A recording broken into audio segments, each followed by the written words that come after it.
Hey everyone, and welcome to Money Moves for Teens. My name is Talia Levy, and in this podcast, I will be talking about business, entrepreneurship, and of course, money. I hope you take something away from this episode and enjoy. To us teens, retirement seems a long way into the future. That's especially true for those who haven't started working yet. But what if I told you that now is the time to start saving for retirement? As crazy as it sounds, doing so will set you up for lots of financial success in your future, and I promise you'll thank me later. The main reason why doing this is so beneficial that I'll talk more about later is that the money in your retirement accounts will grow over time. The balance increases upon itself. So if you start earlier, you have more time for your money to actually grow. This episode, I'm going to cover the importance of saving for the future in 4 common retirement accounts. If you want to learn how to have almost $1.5 million more dollars saved by the time you need to retire, keep on listening. I'm going to kick off this episode by talking about the importance of saving. Why do we even need to put money aside for retirement? Well, the average age a person retires is at 62 years old. The average life expectancy of a person is 79 years old, and that number is slowly increasing every year because our technology is always advancing. But just taking those two numbers, between the time you stop working and the time of your passing, you still have to provide for yourself financially for 17 years. You can't do that just by scraping the coins off of your car floor. That's hundreds of thousands or even millions of dollars we're talking about. To continue paying for your food, medication, utilities, and more, you'll need money. Unless you would like to place that burden on your future children or just try to wing it, both of which aren't the smartest of plans, you'll need to save for this period in your life, retirement. And you may be wondering, well, doesn't the government help me by providing Social Security? Social Security is a program run by a federal agency that provides financial assistance for people in retirement, and it does help to a point. The website Investopedia.com states, according to the Social Security Administration, its payments replace about 40% of the average wage earner's income after retiring. Meaning, even with Social Security, you need to come up with about 60% of the income you'll need to live comfortably after you retire. So while Social Security can help you out some, you still need a significant amount of money saved by yourself. And many also suggest to save without expecting government's help in that Social Security money because the program is actually losing money, which I can talk more about later. In the end, you will need a large amount of money saved for retirement because you will have many years you still need to support yourself without your normal income, and you want to be prepared. And starting now will help you out greatly when doing so. Okay, so now I'm going to get into the 4 main types of retirement plans. I'll give a description of each, explain the pros of each and when you might use one over the other, and I'll go over the tax treatment. And this is not by any means tax advice. At the end, I'll also tell you all which one I recommend you start saving in now as a teenager. And before I start, I want to say that there are more details about each of these plans, such as the max amounts of money you can contribute that I won't go into in this episode, but I'll break down these 4 examples even more in future episodes, so stay tuned for that. The first type of retirement account is called a 401k. A 401k is named after a section in the tax code that governs the account and is offered by employers to their employees. So if you're someone that works for a company, you would most likely have a 401k. A pro to this vehicle is that if you struggle with dedicating money towards retirement, you can set this account up to where your money is automatically being saved. And I'll use the terms account and vehicle interchangeably because if you really think about it, your retirement accounts are acting as a vehicle for your money. The next pro is that your employer can match your 401k contributions to a limit set by the company. For example, if you make $3,000 for that specific pay period at work and you put $300 from that amount into a 401k, your employer can put another $300 into your account. That's the match. Basically, it's free money. And if you have that option, please take advantage of it. And the last pro is that compared to other types of retirement accounts called IRAs, which I'll talk about later, you can contribute or save a lot more money every year. The limit is much higher. Now for the taxes. In this account, your money is not taxed on the way in, but it is on the way out. This means you avoid income tax when you put money in, but when you withdraw money to live off of in retirement, the money gets taxed as regular income for your tax bracket. To help you understand that a little better, according to the 2020 tax bracket, if you're making between $40,126 and $85,525, your income tax would be 22%. So if you take out $60,000 during retirement, which is between those two amounts, that money would be taxed at 22%. The rates do change from year to year, but that is the general idea.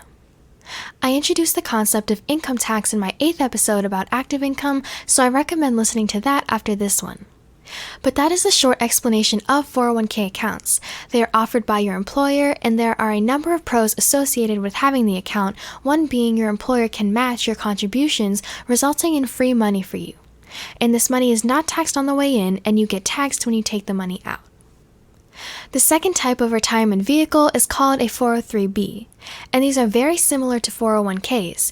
You receive one by working for a company, your employer can match your contributions, and the max amount of money you can contribute annually is pretty high. The main thing that's different is the type of company you're working for. 403bs are for those working at public schools and nonprofits. Your money is also taxed the same. It's not taxed on the way into the account, but your earnings are taxed on the way out. The only other minor difference between the two accounts is that in some cases, you have less investment options in a 403b, and I'll explain what this means. You may have been wondering what I meant when I started telling you that your money can grow more if you start saving as a teenager. If you just keep cash you make under your mattress, that balance isn't increasing in size, so how does it all work? Well, when you start saving for retirement, that money isn't just sitting online. The money's in investments like stocks, bonds, mutual funds, and more. I won't break down every type of investment there is to know and how they all work because we'll be here all day. But when you invest in something, you are hoping that the value of whatever it is you choose to put your money into will grow over time. I'll use a sneaker analogy that sneakerheads and really anyone should be able to understand.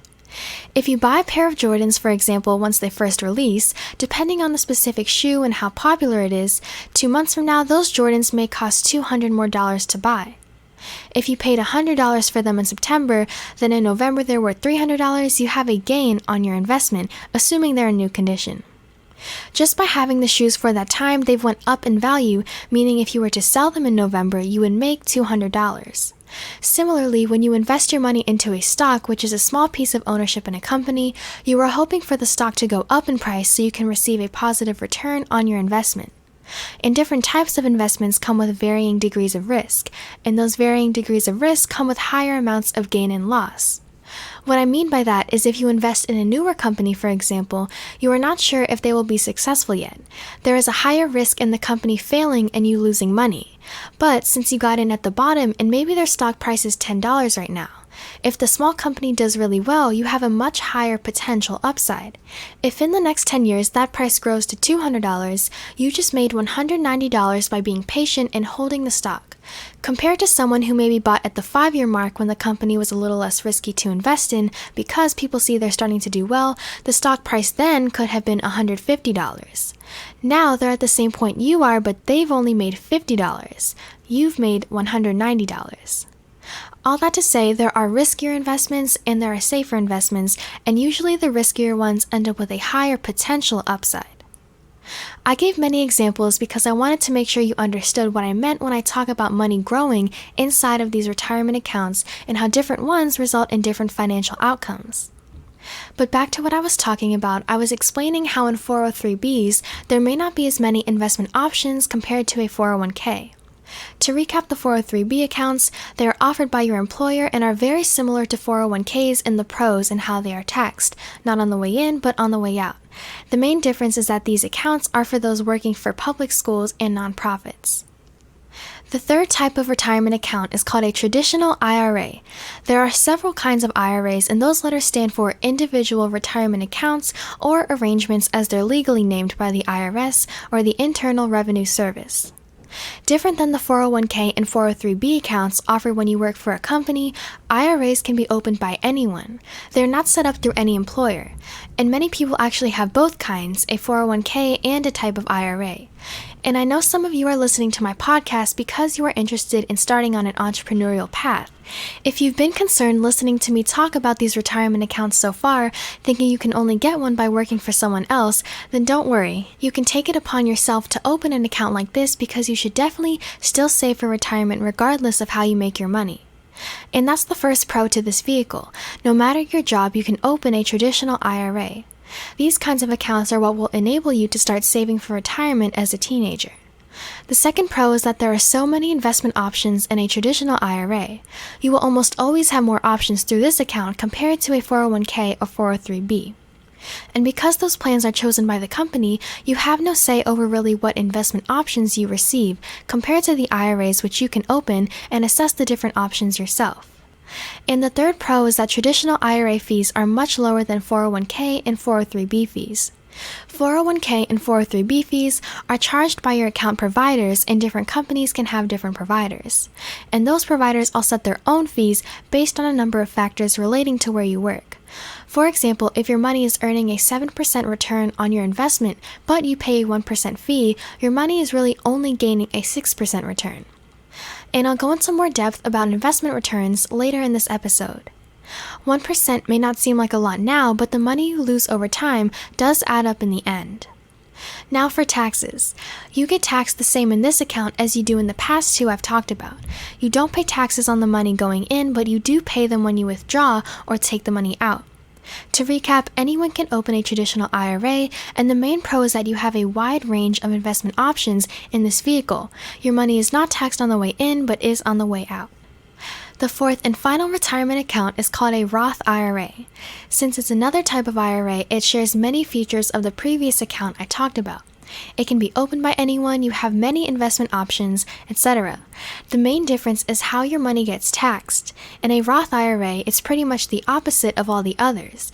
You pay income tax as you put money into the account, but when you get to retirement, you can withdraw the money completely tax-free. Many people love these accounts for a number of reasons, one being your investments can grow tax-free. What I mean by this is that you don't pay taxes on the money you make or the gain from the growth of your investments. That's also the case for all the other accounts I've talked about, but it's a pro compared to normal investment accounts, different from retirement accounts where you have to pay long and short-term gain tax. And now I'll explain to you all why you should love it too, and why I and many others believe this is the best type of account for teenagers to begin saving for retirement in. As teens, you're most likely not pulling in six figures every year and are usually on a beginner salary. That means you're paying little, if any, income tax. So at this stage in your life, when you're not making enough money to create a huge tax burden on your paycheck, why not choose the option where you pay those taxes now, meaning you don't have to later? I'm also assuming you all will want to continuously earn more money every year, but what that comes with is higher tax payments. I'll throw in some numbers to really show you what I mean. The site smartasset.com states, according to BLS, the Bureau of Labor Statistics data, the median salary of 16 to 19-year-olds is $506 per week, which comes out to $26,312 per year. And according to the 2020 tax bracket, you would be taxed at 12%. So in a year, you've given $3,157 to the government. That statistic is actually for full-time workers, meaning you might be taxed even less if you work a part-time job, but it will work for this experiment. In comparison, the median income for adults is $61,937. If you're making that amount later down the road, you would be taxed at 22%. Now you're giving $13,626 to the government. So choosing to save for retirement in a Roth IRA as a teenager sounds like a no-brainer. And to start, your parents may need to open a custodial account for you because you are a minor, but really all you need to start contributing money to this vehicle is earned income. The website Investopedia says, according to the Internal Revenue Service, the IRS, earned income includes wages, salaries, bonuses, commissions, tips, and net earnings from self-employment.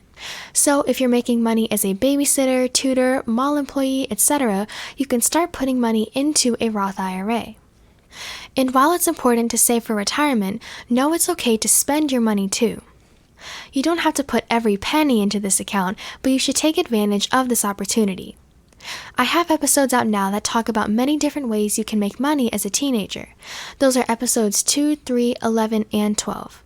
Remember, if you want $1.5 million more saved by retirement and are now motivated to do so, now that you've heard what path you should take to get there, listen to those episodes on how to start making money so you can turn these dreams and numbers into a reality for yourself. And if you're already working and making earned income, then I hope this episode inspired you to talk to your parents today about setting up a Roth IRA for you. To recap, a Roth IRA is similar to and comes with all the benefits of a traditional IRA, but the main difference is that it's taxed the opposite. Your money gets taxed on the way in and is tax-free on the way out. Many people agree that this is the best account for teenagers to start saving in for retirement, and there are many factors that back up this opinion. As I mentioned before, I will have episodes coming soon going into further detail about all of the accounts I talked about today. Until then, you can maybe bring up this topic to your parents and ask them how this could be possible for you. Maybe ask them about their retirement savings and what they chose to do with their money. In the coming episodes, I will talk about factors such as maximum and minimum contributions to these accounts, when do you get to withdraw the money and what happens if you try to take money out early, the requirements to open these accounts, and more. Again, there is still information to cover relating to what I talked about today, but this episode will serve as the introduction and basis episode on the subject of retirement savings. And before I close out this episode, I wanted to remind you all of how crazy the numbers and data can get in a positive way when you start saving now versus waiting until your 20s or 30s. For this numbers experiment, I'm going to assume you're making $60,000 a year, which is close to the median income for adults. Yes, I know this is probably way more than you're making currently, but this number is just assuming you're making less now and will make more than the median later down the road. It's just an average I'm going to go by. To run these numbers, I'm using Dave Ramsey's investment calculator, which you can find on the web as well as in my description down below. So if you're making $60,000 a year, that's $5,000 a month. And let's assume you're putting aside 10% of that amount towards retirement, which totals $500 per month. You're starting at age 15 and you're retiring at age 62. And the last statistic that we have to add is, of course, the annual return percentage on your money over the course of your working years. Remembering back to the shoes example, if you bought them for $100 then sold them for $300, making you $200, your return would be 200%. Making $100 would already be a 100% return on the money you put in because you contributed $100, so double that is twice the percentage. It's the statistic that shows your investment gain. So for our experimental purposes, Investopedia.com says adjusted for inflation, the historical average annual return is around 7%. So that's the percentage we'll use. So you're saving all this money from age 15 to 62, and if you factor all of those numbers in, you would have $2,193,214 saved for retirement. Think about that. And money management experts like Dave Ramsey even suggest you save 15% of your monthly income, which if you did that would result in even more money for you later down the road. So just know you can save more than 10% of your monthly income if you're in the position to do so. Now I'll compare the almost $2.2 million you would make starting to save at 15 versus starting at age 25. Keeping all the same stats, excluding your starting age, which is now 25, you would have $1,048,272 saved for retirement. That's what a 10-year difference will get you if you wait, $1,144,942 less. Now, some people don't even start saving until their 30s, so comparatively, if you started saving at age 30, you would now only have $714,205 saved. Remember, you all can plug in whatever numbers you want yourselves by searching Dave Ramsey's investment calculator or just checking the link in my description. And just to note, as you make more money, remember that 10% of your monthly income increases too.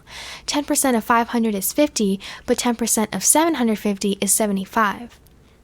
And when looking at the stats I used, of course some people retire later or choose to contribute a lot more than 10% of their monthly income towards retirement, but there is still a common theme.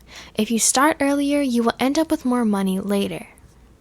Now for a fun and maybe more relevant experiment for you all, I'm going to tell you how much extra you could have saved for retirement by giving up your daily coffees. Using the same investment calculator, I'll factor in all the same statistics as before. And let's say an average coffee is $5, and if you have one daily, that's 30 coffees in a month, meaning you're spending $150 a month on coffee. If you put $150 into retirement instead, not combined with your normal savings, I'm adding this separately, and if you kept all the same factors from before, you would have $657,965. Just by giving up a daily coffee starting at age 15, that is the result. It's pretty crazy. Now, this is not to say you should never buy coffee again. These numbers just go to show by sacrificing purchases like these that we may not even think twice about, if the money was invested and put towards other financial goals, it turns out to be a substantial amount of money in the end. Examples other than buying a coffee could be the interest fees from car or student loans. These numbers may look like small amounts now, but in the long term, they can drastically add up. So trying to cut these costs or even avoid them altogether and choosing to invest the money instead will greatly benefit your financial future. This can mean many different things for your future depending on who you are and what goals you have. You might choose to retire early, or as you get older, you may not have to put as much money into your savings every month compared to your peers. There are many positive things that can stem from starting to save early for retirement. And that brings us to the end of this episode, the first on the show about retirement savings. I hope you learned something and gained insightful information on a new topic. And as you continue listening to the podcast, I hope you can talk to your parents about this subject and start saving now for retirement. Thank you so much for taking time out of your day to listen to this week's episode and learn something new. Feel free to reach out to me with any questions through my Twitter at moneymovesforteens or through my Instagram at tally.simone_. If you decide to follow, you will be notified every time I release a new episode, and I do frequent polls about my podcast so you all can be part of my podcast decisions, such as choosing episode topics. If you are more of a visual learner, you can subscribe to my YouTube channel where I create animations for these episodes. It's the same great information, just in a video form. If you would like to continue building on what you learned this episode while supporting my podcast, in my descriptions I always have an outline and discussion guide. You can also go to buymeacoffee.com/tallylevy and access them through the shop section of my site. Print out the guides for your favorite episodes and talk about them with friends and family. Also, if you like Money Moves for Teens, be sure to give a rating and share it with those who will benefit from the information. I hope to see you next week. Bye!